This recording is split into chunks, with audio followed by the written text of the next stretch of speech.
کے اندر سب سے امپورٹنٹ جو ہے ہمارا وہ ٹریڈ ڈیولپمنٹ اتھارٹی، جسے ہم ٹی ڈیپ کہتے ہیں، جو پہلے زمانے میں ایکسپورٹ پروموشن بیورو کے راز تھا. کراچی میں اس کا ہیڈ آفس ہے. ایف ٹی سی کے اندر جو ہے 2-3 فلورز کے اوپر اس کا ہے، اور سب سے نیچے انہوں نے لائبریری بنائی ہوئی ہے جہاں سے آپ کو ان کی مارکیٹ ریسرچ، اسٹیٹسٹکس اور پروڈکٹ ڈیٹا مل جائے گا، اور دنیا جہان کے آپ کو وہاں پر میگزین مل جائیں گے جس سے آپ کو پتہ لگ جائے گا کس ملک میں کس چیز کا اسکوپ ہے اور کون سی چیز کہاں جاتی ہے. آپ کو وہاں وہ انفارمیشن مل جائے گی. بہت سارے میگزینس وہاں پر آپ کو ملیں گے جو آپ کو یہ بتائیں گے کہ آپ اپنی کون سی چیز کس ملک کے اندر ایکسپورٹ کر سکتے ہو. تو آپ کے سامنے بہت سارے کنٹریز آ جائیں گے، بہت ساری پروڈکٹ آ جائیں گی. پھر آپ اپنی چوائس کے حساب سے، اور جو چیز انکریز کرتی جا رہی ہے اس کو ٹارگیٹ کریں، یا جو چوائسز میں نے پروڈکٹ ٹارگیٹ کے حوالے سے آپ کو بتائیے ان کو مد نظر رکھتے ہوئے آپ اس کو کریں. اس کے بعد جو ہے وہ ہر سال کئی انٹرنیشنل ایگزیبیشنز جو ہے اس میں ہمارا ٹی ڈیپ پارٹیسپیٹ کرتا ہے. ٹیکسٹائل کے حوالے سے اس سے آپ دیکھ لیجیے، جرمنی کے اندر جو ہے وہ بہت بڑی ایک ایگزیبیشن ہر سال ہوتی ہے اور اس میں وہ پارٹیسپیٹ کرتا ہے. اسی طریقے سے ہماری جو آٹو سیکٹر کی ہو گئی، یا گارمنٹ کی ہو گئی، یا جو ہے لیدر کی ہو گئی، اور جو فوڈ سیکٹر کے حوالے سے ہو گئی، یا پیکنگ مٹیریل کے حساب سے ہو گئی، یعنی آپ جس پروڈکٹ میں بھی کام کر رہے ہیں تو اس پروڈکٹ کا دیکھ لیں کہ انٹرنیشنل اور لوکل فیئرز کب ہوں گی. لوکل فیئرز آج کل جو ہے وہ بالکل ہی اتنی نہیں ہو پا رہی. ہاں لیکن یہ ہے کہ ہمارے یہاں پہلے صرف کراچی کے اندر ایکسپو میں ہوتی تھی. اب لاہور ایکسپو کی وجہ سے کیا ہو گیا کہ ایک دفعہ کراچی ہوتی ہے، ایک دفعہ لاہور ہوتی ہے. تو آپ اس کو ایکسپو کے اندر آپ پارٹیسپیٹ کریں. پارٹیسپیٹ کرنے کا مطلب صرف جانا نہیں ہے، بلکہ آپ اس کے اندر جو ہے اسٹال لگانے کی کوشش کریں. بہت زیادہ کاسٹ نہیں کرتا، یا آپ 2-4 مل کے بھی لگا سکتے ہیں وہاں پر، یا چھوٹا اسٹال لگا سکتے ہیں جو کم کاسٹ کرتا. اسی طریقے سے جو انٹرنیشنل ایگزیبیشنز ہوتی ہیں آپ وہاں جا کے وزٹ کریں گے تو آپ کو ان ایگزیبیشنز کے اندر انٹرنیشنل بائرز گھومتے ہوئے ملیں گے. پاکستان کے اندر حالات کی وجہ سے اب انٹرنیشنل بائر یعنی انگریز وغیرہ کم آتے ہیں. ایک زمانے میں بہت آتے تھے ان ہماری لوکل ایگزیبیشنز کے اندر. اب جو باہر سے آتے ہیں عموماً وہ جو ہے وہ دیسی لوگ یا پاکستانی لوگ ہی ہوتے ہیں جو باہر سے آ رہے ہوتے ہیں، اور زیادہ تر کا ٹارگیٹ ہوتا ہے فیملی کو وزٹ کرنا. لیکن جو انٹرنیشنل ایگزیبیشنز ہوتی ہیں تو آپ جس فیلڈ کے اندر ہیں آپ اس کی انٹرنیشنل ایگزیبیشن دیکھیے، اس کو وزٹ کیجیے جا کے. وہ وزٹ آپ کو پے آف ہو جائے گا. ایک تو آپ کے سامنے ساری چیزیں آ جائیں گی کہ وہاں دنیا کس طرح سے اب یہ چیز بنا رہی ہے یا کیا پروڈکٹ بنا رہی ہے، آپ کے سامنے یہ چیز آ جائے گی. دوسرا وہاں باہر آپ کو گھومتے ہوئے ملیں گے. آپ وہیں گھومتے ہوئے باہر کو دیکھ لو گے، پہچان لو گے کہ یار یہ انگریز ہے، اس سے بات کی جائے، اس کو بتایا جائے، اس کو کارڈ آپ اس سے ایکسچینج کریں. آپ اس کو جو ہے اگر انگلش نہیں بھی آتی تو آپ اس کو، یا اس کی زبان نہیں آتی، کیونکہ سارے یورپ کے لوگ انگلش نہیں بولتے. جیسے جرمن ہے وہ بہت نفرت کرتے ہیں انگریزی سے، تو ہمیں جرمن تو نہیں آتی، لیکن آپ اس کو کارڈ ایکسچینج کیجئے. آپ جو پروڈکٹ کا سیمپلز لے کے جا رہے ہیں وہ اس کو ایکسچینج کیجئے. آپ لے کے جائیے، گھومیے وہاں پہ. جتنے دن کی ایگزیبیشن ہے آپ صبح سے شام تک گھومتے رہیے، اور اس کی جو بائر ہے اس کی ہنٹنگ کیجیے. آپ اس کو چیزیں پہنچائیے، آپ اس کو چیزیں دیے، اور اس ایگزیبیشن میں آپ جو ہے وہ اشتراک لیں. جو انٹرنیشنل ایگزیبیشنز ہوتی ہیں پاکستان سے، وہ اس میں حصہ لیتا ہے، اور اس کے اندر ایک تو وہ کم پیسے پہ اسٹال دیتا ہے، سستا پڑتا ہے. دوسرا جو نیو کمرس ہوتے ہیں ان کو اور فیمیل کو، ان کو زیادہ جو ہے وہ سبسیڈائز کرتا ہے، کم ریٹس پہ دیتا ہے، اور فرسٹ ٹائم جانے والوں کو اور کم ریٹ کے اوپر دیتا ہے. تو آپ اس پہ کام کر سکتے. اس کے بعد پھر بہت سارے ڈیلیگیٹس جاتے ہیں. ٹی ڈیپ بھی لے کے جاتا ہے اور ایف پی سی سی آئی بھی لے کے جاتی ہے. ٹریڈ ڈیلیگیٹس لے کے جاتا ہے جس کو کچھ پیمنٹ وہیں سے ہوتی ہے، سبسیڈائز ریٹ کے اوپر ہوتا ہے. تو آپ ایف پی سی سی آئی اور ڈیپ سے اس کے لیے، یا اپنے لوکل چیمبر کے ساتھ بھی آپ اس کے ساتھ اٹیچ رہیں گے تو وہاں سے بھی آپ کو یہ انفارمیشن مل جائے گی. اور لوکل چیمبرز بھی جو اگر آپ دیکھیں تو ان کا ایک ریسرچ ڈپارٹمنٹ بھی اب ہوتا ہے، تو وہ مارکیٹ ریسرچ کی بھی آپ کو انفارمیشن وہاں سے ملتی رہے گی. اس کے بعد پھر اوورسیز پبلسٹی ہے. جو اوورسیز کی جو پبلسٹی ہے وہ لے لیں. جیسے میں نے آپ کو کہا ٹی ڈیپ کے آفس چلے جائیں، وہاں پر انٹرنیشنل آپ کو پبلیکیشنز مل جائیں گی، ہر فیلڈ کی مل جائیں گی. جس فیلڈ میں بھی آپ کا انٹرسٹ ہے آپ کو وہ پبلیکیشنس مل جائیں گی جس کے اندر آپ کو اشتہار بھی ملیں گے, جس کے اندر آپ کو کانٹیکٹ بھی ملیں گے, اور ان کے جو وہاں کے چیمبرس ہیں ان کا بھی کانٹیکٹ مل جائے گا. اس کے بعد پھر جو ہے جہاں پر بھی ٹریڈ فیئرز یا کوئی ایونٹس ہو رہا ہو, لوکلی بہت سارے ایونٹس ہو رہے ہوتے ہیں, بہت ساری این جی اوز کر رہی ہوتی ہیں. تو اگر آپ دیکھیں کہ ایکسپو کے اندر خالی ہماری جو ٹی ڈیپ ہے اس کی ایگزیبیشنز نہیں ہوتی, بہت سارے اور این جی اوز یا بہت سارے اور کمرشل ادارے بھی بہت سارے ایونٹس آرگنائز کر رہے ہوتے ہیں. تو وہ ان ایونٹس کو آپ اٹینڈ کیجیے, اور آپ کی اس کے اندر جو ہے انفارمیشن بھی, نالج بھی بڑھے گی, اور اس کے بعد پھر آپ کو اندازہ ہو جائے گا کہ کون سا کام کیسے کرتے ہیں. تو وہ مختلف ایگزیبیشنز ہے, جیسے ہماری فوڈ کی لگ رہی ہوتی ہے, ہماری ویجیٹیبل کی لگ رہی ہوتی ہے, فروٹ کی لگ رہی ہوتی ہے, پیکنگ مٹیریل کی لگ رہی ہوتی ہے, آئل اینڈ لوبریکینٹس کی لگ رہی ہوتی ہے, ٹیکسٹائل کی لگ رہی ہوتی ہے, بہت ساری ہماری ایگزیبیشنز لگ رہی ہوتی ہیں. تو ان کو دیکھیں. اسی طرح سے بہت سارے سیمینارز, کانفرنسز اور ورک شاپس ہمارے لوکل چیمبر بھی آرگنائز کر رہے ہوتے ہیں, لوکل بہت ساری کمپنیاں آرگنائز کر رہی ہوتی ہیں, اور اسی طرح سے ہمارا جو ہے ٹی ڈیپ بھی کر رہا ہوتا ہے, اور ایف پی سی سی آئی بھی کر رہا ہوتا ہے. تو آپ اس کو دیکھیں, وہاں جو آپ کو انفارمیشن ملے گی وہ بڑی اپڈیٹ ملے گی. دوسری اور سورسز سے وہ اتنی اپڈیٹ انفارمیشن نہیں ملے گی. ایون اگر آپ کوئی بک لے لو گے اور اسے پڑھو گے تو اس میں آؤٹ ڈیٹڈ انفارمیشن ہوگی. تو آپ اس کو کوشش کرو گے اپنی نالج کو, اپنی انفارمیشن کو اپڈیٹ کرو ان چیزوں کے تھرو. اور اس کے ساتھ ایک اور چیز میں آپ کو ایڈ کر دوں کہ آپ نیٹ پہ بھی چلے گا. سو یہ وہ بہت سارے کام ہیں جو ٹی ڈیپ کر رہی ہوتی ہے. تو آپ ٹی ڈیپ کے چکر بھی لگاؤ, وہاں کسی سے دوستی بھی کر لو. اکثر جاؤ گے تو کسی نہ کسی سٹاف سے دوستی ہو جائے گی. سب سے زیادہ گراؤنڈ لیول پہ جو ایف ٹی سی میں ہے وہ ان کا پبلک ڈیلنگ اور لائبریری کا سلسلہ ہے جہاں پبلیکیشنز ہوتی ہیں, اور اوپر ان کے دوسرے بھی وہ ہیں. تو آپ وہاں, لیکن سب سے زیادہ آپ کے لیے امپورٹنٹ جو ہے وہ گراؤنڈ فلور کا, اور اوپر بھی ان کے 2-3 فلورز کے اندر ہے. تو ٹی ڈیپ آپ کے لیے سب سے امپورٹنٹ ہے اگر آپ ایکسپورٹ کرنا چاہتے ہیں یا آپ ایکسپورٹ کے اندر ہیں, چاہے آپ انڈیویجول اپنا کرنا چاہتے ہیں, چاہے آپ اپنی کمپنی کے بیہاف پہ کرنا چاہتے ہیں, تو آپ کے لیے ٹی ڈیپ بہت زیادہ امپورٹنٹ ہے. دوسرے نمبر کے اوپر آ جاتا ہے پاکستان کسٹم اتھارٹیز آ جاتی ہیں. ٹھیک ہے, اب اس کے اندر جو ہے, اس کے اندر پاک کسٹم ڈاٹ آرگنائزیشن یہ ہے, یہ اس یہاں سے آپ کو انفارمیشن مل جائیں گی. آپ کو انفارمیشن مل جائے گی جو لوگ ایکسپورٹ کرتے ہیں, جو لوگ امپورٹ کرتے ہیں, امپورٹ پالیسی مل جائے گی, ٹیرف مل جائے گا. آپ اس کے اندر پھر فیڈرل ایکسائز ڈیوٹی کے حوالے سے آپ کو مل جائے گا. فیڈرل ایکسائز ڈیوٹی کا جو ملے گا آپ کو وہ سی کسٹم سے نہیں ملے گا, وہ لینڈ کسٹم سے ملے گا. سو سی کسٹم الگ ہے اور لینڈ کسٹم الگ ہے. دونوں کی انفارمیشن اور دونوں کے بلیٹنز آتے ہیں جن کے اندر وہ انفارمیشن ہوتی ہے. جو لینڈ کسٹم ہے اس میں زیادہ تر فیڈرل ایکسائز ڈیوٹی کی چیزیں آتی ہیں اور لوکل انڈسٹریز کے اوپر آتی ہیں, اور جو کسٹم سی کسٹم ہے اس میں امپورٹ کے حوالے سے آتی ہیں اس کے اندر. پھر اس کے علاوہ پورٹ ارائیولز ہیں, پورٹ کارگو ہینڈلنگ ہے, shipment tracking, container tracking, air cargo tracking ہے, ورلڈ ٹاک ٹائم ہے.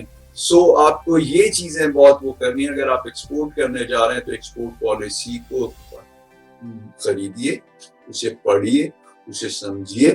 آپ کو آپ کی پروڈکٹ کے اوپر اگر کچھ سبسڈیز ہیں یا اس کے اندر کچھ چیزیں آپ کو ریسرچ اینڈ ڈیولپمنٹ کے نام سے آپ کو اس کے اندر کچھ چیزیں چھوڑی جا رہی ہیں, وہ آپ کے علم میں ہونا چاہیے, کیونکہ وہ آپ کی کاسٹ کم ہو جائے گی نا. اگر ایک چیز $10 کے اندر ہو رہی ہے اور آپ کو سبسڈی 50 سینٹ کی مل رہی ہے تو اس کا مطلب آپ کی کاسٹ $9.5 ہوگی نا.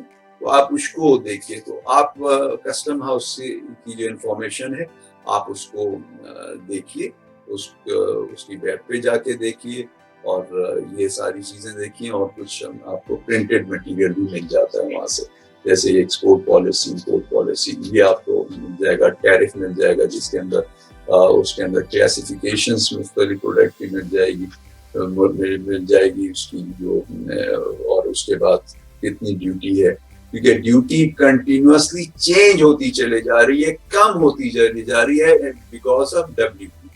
سو آپ کے پاس اپ ڈیٹ ہونی چاہیے. اگر آپ پرانی امپورٹ یا ایکسپورٹ پالیسی آپ پڑھتے ہو تو اس کا آپ کو کوئی فائدہ نہیں ہوگا. یہ وہ اس طرح سے ہوگا آپ کل کا اخبار پڑھیں, سو اس کے اندر آپ کو اپڈیٹ انفارمیشن نہیں ملے گی. کنٹینیوسلی یہ چیزیں چینج ہوتی جا رہی ہیں, اور پھر آپ کو ہمیشہ جب نیا وہ آئے گا تو آپ کو وہ لینی پڑے گی.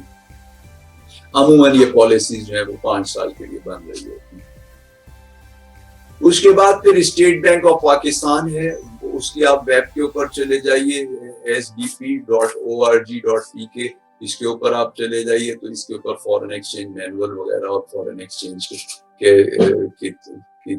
تفصیل مل جائے گی. اس کے علاوہ آپ کو اور بہت ساری اسٹیٹسٹکس اکنامک کے حوالے سے, ایکسپورٹ کے حوالے سے جو بھی آپ کام کرنا چاہیں تو آپ کو اوور آل اکنامی کا آپ کی اکنامی کا اور دوسری اکنامیز کے آپ کو وہ انفارمیشن مل جائیں گی. تو اس سے آپ کے لیے لانگ رن ڈیسیشن لینا آسان ہو جاتا ہے.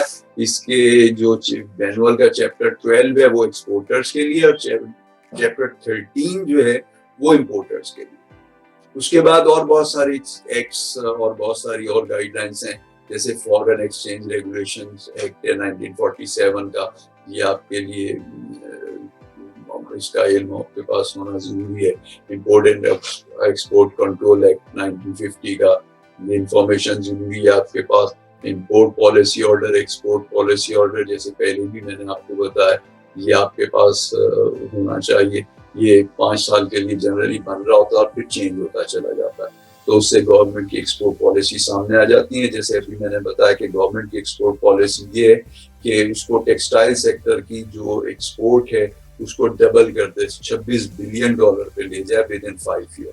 تو وہ 5 سال کے جنرلی یہ پلانس ہوتے ہیں, یہ آپ کو مل جائیں گے. پھر کسٹم ایکٹ ہے 1969 کا, جب آپ بزنس کرنے جا رہے ہیں تو کسی اسٹیج پہ آپ کے سامنے یہ بھی ہونا چاہیے. Carriage of goods by sea act جو ہے وہ آپ کے علم میں ہونا چاہیے کہ کیا اس کی ریگولیشنز ہیں. یہ 1925 کا ہے, یہ بھی آپ کے علم میں ہونا چاہیے. یہ آپ کو امپورٹنٹ پبلیکیشنز ہیں جو آپ کے علم کے اندر ہونی چاہیے.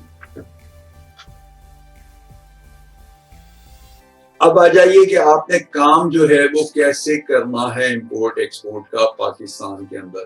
ایک تو آپ کو جو ریلیٹڈ ٹریڈ کے ڈپارٹمنٹس ہیں اس کی آپ کو اس کی اپڈیٹ نالج ہونی چاہیے. اس کی ویب پہ جائیے, وہاں وزٹ کیجیے اور وہاں سے انفارمیشن لیجیے.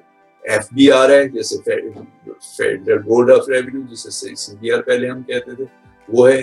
SMEDA ہے, یہاں سے آپ کو انفارمیشن بھی مل سکتی ہے, گائیڈنس مل سکتی ہے, کنسلٹنسی سروس مل سکتی ہے, اور مختلف فیزیبلٹی رپورٹس آپ کو مل سکتی ہیں. ان کی ویب پہ جائیں گے تو آپ کو مل جائے گا. پھر ٹریڈنگ اور کوآپریشن آف پاکستان ہے, یہ باہر سے چیز منگانی اور باہر ایکسپورٹ کرنی, لیکن بلک کے اندر ہے اور یہ گورنمنٹ کا ادارہ ہے. یہ اس کے اندر اس کا آفس جو ہے وہ غالباً اب بھی FTC میں ہے, کافی سالوں سے FTC میں ہوتا تھا اس کا آفس. اور ٹریڈ مارک رجسٹری ہے, اگر آپ اپنی پروڈکٹ کا ٹریڈ مارک کرتے ہیں اور اس کو اس پیٹرن کو آپ سیو کر لیتے ہیں کہ کوئی دوسرا نہ لے, تو آپ اس پہ رجسٹری کرا لیں. اس کے علاوہ کچھ آپ کے اسپیشل لنک ہے, pakistan.gov.pk, یہ آفیشیل پورٹل ہے پاکستان کا. اس کے بعد پھر .commerce .gov جو ہے یہ منسٹری آف کامرس کا ہے.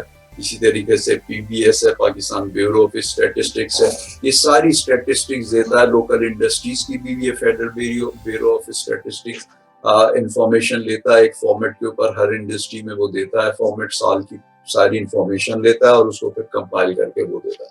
تو آپ کو اس سے اسٹیٹسٹک جو ہے وہ اس کی بھی مل جائے گی, اور ہوپ فلی آپ کو ایکسپورٹ کے حوالے سے بھی مل جائے گی. پھر FBR جیسے پہلے بتایا, پھر SECP جو ہے یعنی جو security exchange commission of Pakistan ہے, اسلام آباد میں اس کا ہیڈ آفس ہے, اور کراچی میں اس کا جو ہے وہ ٹاور پہ چندری روڈ پہ ان کا لوکل آفس ہے. تو وہاں پہ بھی آپ کو ضرورت پڑ سکتی ہے کسی کی, خاص طور پہ اگر آپ اس میں اپنی کمپنی کو لمیٹڈ بنانا چاہتے ہیں تو وہ آپ اس کے بغیر نہیں بنا سکتے, SECP کے بغیر. اس کے علاوہ اور بہت ساری ریگولیشنز ان کی ٹائم ٹو ٹائم آتی ہیں جو آپ کے علم میں ہونی ضروری ہے. اب ہم دیکھیں کہ اس کی رجسٹریشن پروسیس کیا ہے امپورٹ ایکسپورٹ کا. سب سے پہلے تو آپ کو CNIC چاہیے ہے. سب سے پہلے جو چیز چاہیے وہ CNIC چاہیے, اور آپ دیکھیے کہ اس کے بغیر ہمارا کوئی بھی کام نہیں ہوتا. ایون اگر بینک کا اکاؤنٹ یا بینک کے اندر چیک ڈالنا ہے, ان کے سر ہم احسان کر رہے ہیں, لیکن وہ بھی آپ کو کمپیوٹرائز نیشنل آئیڈینٹی کارڈ, اور وہ بھی آپ کا جو ہے وہ اپڈیٹ ہونا چاہیے, ایکسپائرڈ نہیں ہونا چاہیے. تو سب سے بنیادی چیز جو ہے وہ CNIC, وہ ہم سب کے پاس ہوتا ہے. تو سب سے امپورٹنٹ چیز یہ بزنس کرنے کے لیے. دوسری چیز یہ ہے کہ بزنس رجسٹریشن ہے. اگر آپ اپنا کام کرنا چاہ رہے ہیں, خود سے اون کرنا چاہ رہے ہیں, تو وہ پھر سول پروپرائٹرشپ ہوگا, جس میں کسی رجسٹریشن کی ضرورت نہیں ہوگی اور ایک بندہ کام کر سکتا ہے. تو اس کے اندر کسی چیز کی بھی, بینک اکاؤنٹ کھولنے کے لیے یا کسی کام کے لیے بھی کچھ نہیں چاہیے اگر آپ اپنا اون اکیلے کام کرتے ہیں. پھر پارٹنرشپ ہے. پارٹنرشپ دو طرح کی ہوتی ہے, ایک رجسٹرڈ, ایک انرجسٹرڈ. رجسٹر کرتے ہیں تو آپ کو فائدہ ہو جاتا ہے, ٹیکس میں بھی فائدہ ہو جاتا ہے, اور لانگ رن آپ کو فائدہ ہو جاتا ہے. اس کے اندر پارٹنرشپ ایکٹ 1932 کا ہے, اس کے تحت رجسٹریشن کرانی ہوتی ہے. اس میں سیکریٹریٹ کے اندر ان کا کراچی کے اندر آفس ہے, وہاں سے آپ کو یہ اگر آپ نے رجسٹر کرانی ہے تو وہاں سے ہوگا. ان رجسٹر ویسے ہی ہو جائے گی, لیکن اس کے اندر فائدہ جو ہے وہ آپ کو رجسٹر کرانے کے اندر منیمم اس کے اندر 2 بندے اور میکسیمم 20, اس سے زیادہ نہیں جا سکتے. اگر 20 سے زیادہ آپ کے حصے دار ہوں گے تو پھر آپ کو کمپنی کے اندر جانا پڑے گا. اس کو SECP سے جو ہے آپ کو رجسٹر کرانا ہوگا. اس کے اندر کوئی لمٹ نہیں ہے. ٹھیک ہے. اس میں پرائیویٹ لمیٹڈ بھی ہے. اس کے اندر جو ہے وہ listed and in listed companies بھی ہیں. لسٹڈ جو ہے وہ اسٹاک ایکسچینج پہ لسٹ ہوتی ہیں, وہ بڑی کمپنیز ہوتی ہیں. یہ آپ اس اسٹیج کے بعد پھر آپ کو جو ہے NTN نمبر ملے گا, جو انکم ٹیکس آفس سے ملے گا, ٹیکس آفس سے ملے گا نیشنل ٹیکس نمبر. اس کے بعد پھر آپ ایک بینک اکاؤنٹ کھول سکتے ہیں. آپ کا بینک اکاؤنٹ اس کے بعد کھلے گا, اور اس کے بعد پھر جو ہے وہ آپ کو سیلز ٹیکس, اگر آپ کی پروڈکٹ کے اوپر سیلز ٹیکس ہے تو اس کی رجسٹریشن کے حوالے سے آپ کو سیلز ٹیکس رجسٹریشن نمبر چاہیے ہوگا. سیلز ٹیکس سے آپ کو رجسٹر کرنا ہوگا. اگر آپ رجسٹر نہیں کریں گے تو پھر آپ کو کیا ہے, سیلز ٹیکس زیادہ پے کرنا پڑے گا. آپ کی ڈیڈکشنز جو ہیں وہ زیادہ ہوتی جائیں گی. ٹھیک ہے نا. جیسے فائلر اور نان فائلر کا مسئلہ ہوتا ہے انکم ٹیکس کے حوالے سے, ایسے اس کے اندر ہو جائے گا. جب آپ اس اسٹیج سے نکل جائیں تو پھر آپ کو لوکل چیمبر آف کامرس کی, جس شہر میں آپ ہیں اس کے چیمبر آف کامرس, ہر بڑے شہر کے اندر چیمبر آف کامرس ہے پورے پاکستان کے اندر, تو اس کی ممبرشپ لینی پڑے گی. اور اسی طرح سے آپ جس بزنس میں, اس کی جو ٹریڈ ایسوسیشن ہے پاکستان کے اندر, ہر بزنس کی, ہر ٹریڈ کی, ہر انڈسٹری کی, ہر کام کی جو ہے وہ الگ ٹریڈ ایسوسیشن ہے. تو آپ جس فیلڈ میں, جس کام کے اندر ہو, آپ اس کی ٹریڈ ایسوسیشن کے اندر رجسٹر ہو جاؤ گے, تو اس سے آپ کو ایک تو ایکسپورٹ امپورٹ کرنے میں آسانی ہوگی, دوسرا اس کے اندر یہ ہے کہ آپ کو انفارمیشنز ملتی رہیں گی, آپ کو اپڈیٹ انفارمیشن ملتی رہیں گی. جو لوگ وزٹ کر رہے ہوں گے یا ڈیلیگیٹ یہاں سے جا رہے ہوں گے لے کے وہ لوگ, تو اس کی آپ کو انفارمیشن دیتے رہیں گے, تو آپ کو بزنس کرنا آسان ہو جائے گا.